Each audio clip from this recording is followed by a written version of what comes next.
Hello, dear students. I am Hemchand from Navjyoti Global School, Padpani. This is class 8, subject science, chapter 11, force and pressure.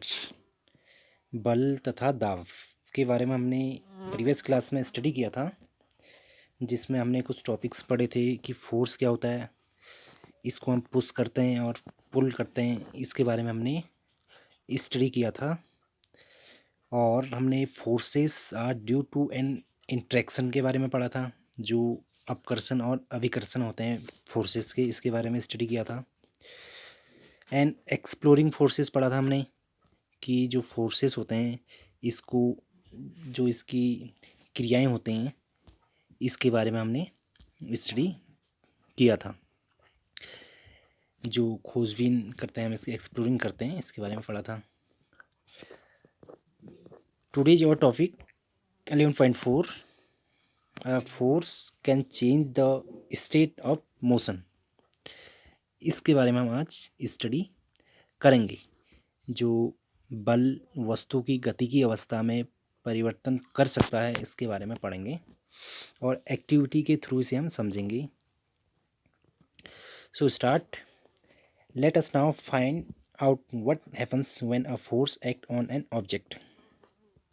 सबसे पहले कह रहा है कि आइए हम ज्ञात करें कि जब किसी वस्तु पर बल लगता है तो क्या होता है। जैसे आप कोई भी वस्तु पर फोर्स करते हैं तो क्या होता है, इसे हम एक्टिविटी के थ्रू हम समझते हैं। आपने करना है घर में बैठ के प्रैक्टिकली इसको। तो इसमें कहा गया है, take a rubber ball and place it on a level surface such as a table top और कंक्रीट फ्लोर। इसमें आपने करना है कि रबड़ की एक गेंद लीजिए तथा इसे किसी समतल सतह जैसे मेज पर या फर्श पर रखिए। इसके बाद now gently push the ball along the level surface, figure 11.6. Does the ball begin to move? Push the ball again wide. It is still moving. Is there any change in its speed? Does it increase or decrease? इसके बाद इसमें कहा गया है कि क्या गेंद गति में आ जाती है। जब आपने प्रैक्टिकल किया कि जब उसको फर्श पर आपने रखा, उसके बाद गेंद को धीरे से समतल सतह पर आपने फोर्स किया, आगे को धक्का दिया उस पर, इसके बाद आपने कल्पना की होगी क्या जो गेंद है इसमें गति आ जाती है। गतिशील गेंद को फिर से धक्का दीजिए। इसके बाद जो आप गतिशील गेंद है उसे आप फिर से फोर्स कीजिए। क्या इसकी चाल में कोई परिवर्तन होता है, ये आपने चेक करना है इसको प्रैक्टिकली जब आप करेंगे। इसके बाद यह बढ़ती हुई जो इसकी चाल है, इसमें क्या परिवर्तन होता है, बढ़ती है या घटती है, इसे आप चेक करेंगे। नेक्स्ट आपने क्या करना है,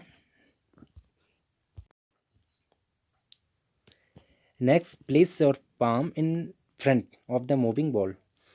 Remove your palm as soon as the moving ball touches it. Does your palm apply a force on the ball? What happens to speed of the ball now? Does it increase or decrease? What would happen if you let your palm hold the moving ball? इसके बाद आपने करना है कि जो अपनी हथेली को गतिशील गेंद के सामने रखिए। जैसे ही गतिशील गेंद इसे स्पर्श करे, हथेली को हटा लीजिए। क्या आपकी हथेली गेंद पर कोई बल लगाती है? गेंद की चाल पर इसका क्या प्रभाव पड़ता है? क्या यह बढ़ती है या घटती है? यदि आप गतिशील गेंद को अपनी हथेली से रोक लें तो क्या होगा? इसे आप प्रैक्टिकली करेंगे, इसके बाद बताएंगे। इसके बाद हम देखते हैं, you might recall similar situations, for example while taking a penalty kick in football. The player applies a force on the ball before being hit. The ball was at rest and so its speed was 0. आप इसी प्रकार की अन्य स्थितियों पर विचार कर सकते हैं। एग्जाम्पल के लिए, जैसे पेनल्टी किक लेते समय खिलाड़ी गेंद पर बल लगाता है। किक लगने से पहले गेंद विराम अवस्था में थी, अतः इसकी चाल शून्य थी। जो लगाए गए बल ने गेंद को गोल की ओर गति प्रदान की। इसके बाद ये कह रहा है suppose the goalkeeper dives और jumps up the save the goal. By his action, the goalkeeper tries to apply a force on the moving ball. The force applied by him can stop or deflect the ball, saving a goal being scored. If the goalkeeper succeeds in stopping the ball, its speed decreases to 0. मान लीजिए कि जो गोली गोल बचाने के लिए गेंद पर झपटता है या उछलता है, इस क्रिया द्वारा गोली गतिशील गेंद पर बल लगाने का प्रयत्न करता है. उसके द्वारा लगाया गया बल गेंद को रोक सकता है या विक्षेपित कर सकता है और गोल होने से बचा जा सकता है. यदि जो गोली गेंद को रोकने में सफल हो जाता है तो उसकी चाल शून्य हो जाती है. वहाँ पे ये जो सुझाव थे, किसी वस्तु पर लगाए गए बल द्वारा उसकी चाल बदली जा सकती है. यदि लगाया गया बल गति को जो गति की दिशा में है तो वस्तु की चाल बढ़ जाती है. यदि बल वस्तु की गति की दिशा के विपरीत दिशा में लगाया जाए तो वस्तु की चाल कम हो जाती है. ये आप यहाँ पे देख सकते हैं फिगर में 11.7. टू मूव और tyre faster it has to be pushed repeatedly. मतलब टायर को तेज़ गति से चलाने के लिए इसे लगातार धक्का लगाना पड़ता है. ये था हमारा फोर्सेस के जो चेंजेस होते हैं मोशन के लिए, वो हमने आपको समझाया. इसे आप प्रैक्टिकली समझेंगे. इसके बाद है 11.4. अब 11.4 में हमें कहा गया है, एक्टिविटी के थ्रू इसे हम समझते हैं.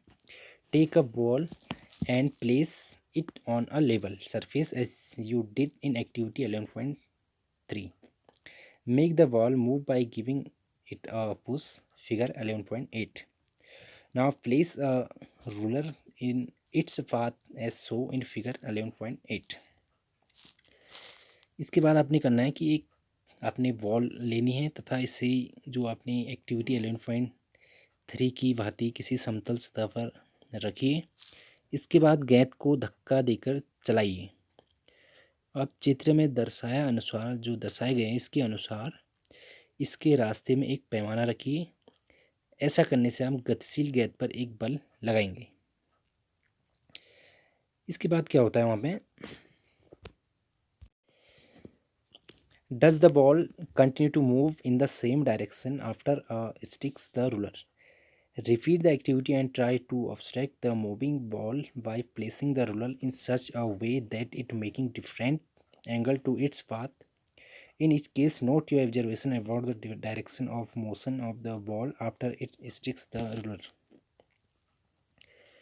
इसके बाद आपने क्या करना है कि इस जो एक्टिविटी है इसको दोहराइए तथा प्रत्येक बार पैमाने को इस प्रकार रखिए कि ये गतिशील गेंद के पथ से पहले से भिन्न कोण बनाएं.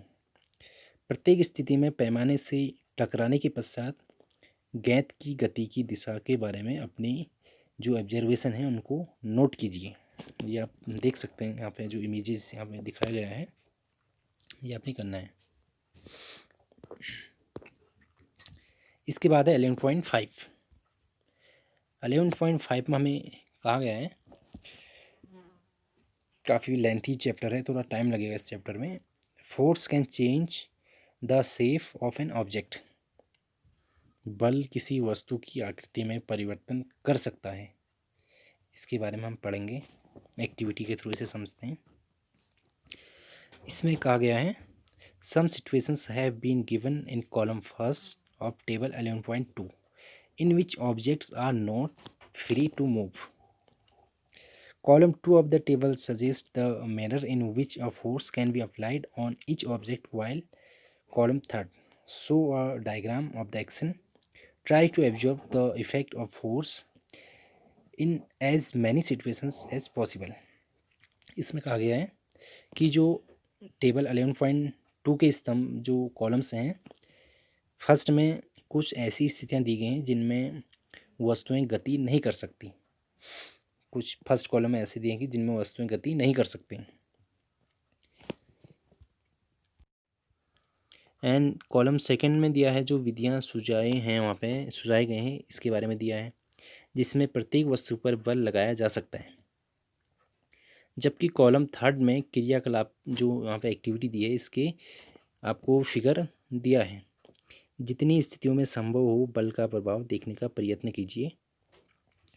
इसके बाद you can also at similar situations using available material from your environment, not your observation in columns 4 and 5 of the table.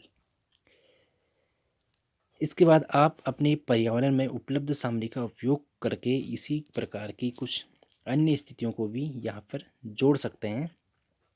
अपने यहाँ पे ऑब्जर्वेशन को टेबल के जो 4 और 5 में नोट कर सकते हैं। जो इसमें कॉलम्स दिए हैं इसमें आप नोट कर सकते हैं। इसे हम समझते हैं। फर्स्ट में है डिस्क्रिप्शन ऑफ सिचुएशन, जो स्थिति का वर्णन यहाँ पे किया गया है। सेकंड में हाउ टू अप्लाई फोर्स, बल कैसे लगाएं। थर्ड में दिया है डायग्राम। फोर्थ में एक्शन ऑफ फोर्स, बल का जो यहाँ पे प्रभाव पड़ेगा इसके एक्शंस यहाँ पे दिया है, जैसे change in state of motion, गति की अवस्था में परिवर्तन। सेकंड है चेंज इन शेप, आकृति में परिवर्तन। फर्स्ट हम समझते हैं a lump of duck on a plate. एक प्लेट में जब गुदा हुआ जो आटा है इस प्लेट में दिया है, डायग्राम आप देख सकते हैं। इसको हम अप्लाई कैसे करेंगे। Pressing it down with your hands, हाथ से नीचे की ओर दबाने पर। जब आप प्लेट में जो यहाँ पे गुदा हुआ जो आटा है इसको हाथ में नीचे की ओर दबाने पर तो इसमें क्या एक्शन होता है, इसमें फोर्स लगता है। Change in state of motion, change in shape, यदि गति की अवस्था में परिवर्तन है आपने यहाँ पे टिक करना है कि यस या नो। अगर आकृति में परिवर्तन है यस या नो। ये आप इसे प्रैक्टिकली तौर पे पहले समझेंगे करेंगे, इसके बाद इसमें नोट डाउन करेंगे।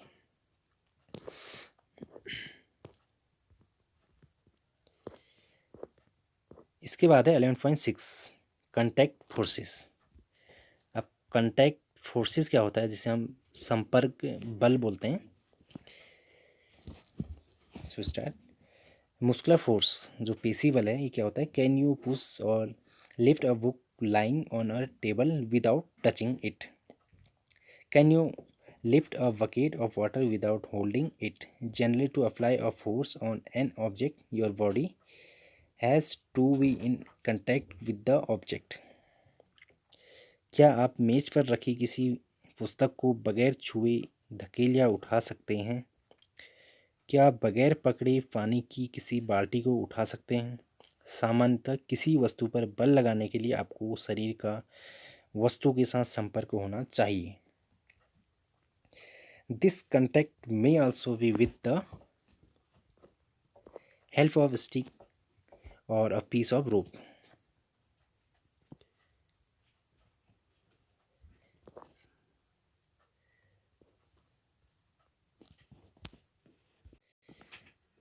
तो इसमें कहा गया कि जैसे संपर्क में किसी जो छड़ी या रस्सी की सहायता से भी ये हो सकता है। When we push an object like a school bag or lift a bucket of water, where does the force come from? This force is caused by the action of muscles in our body. The force resulting due to the action of muscles is known as the muscular force. मतलब जब हम किसी वस्तु जैसे अपने विद्यालय की बस्ते को धकेलते हैं या पानी की बाल्टी को उठाते हैं तो बल कहाँ से आता है। यह बल हमारे शरीर की मांसपेशियों द्वारा लगता है। हमारी मांसपेशियों के जो क्रियाकलाप हैं, क्रियाकलाप में लगने वाले बल को ही हम पेशीय बल कहते हैं। ये था मस्कुलर फोर्स।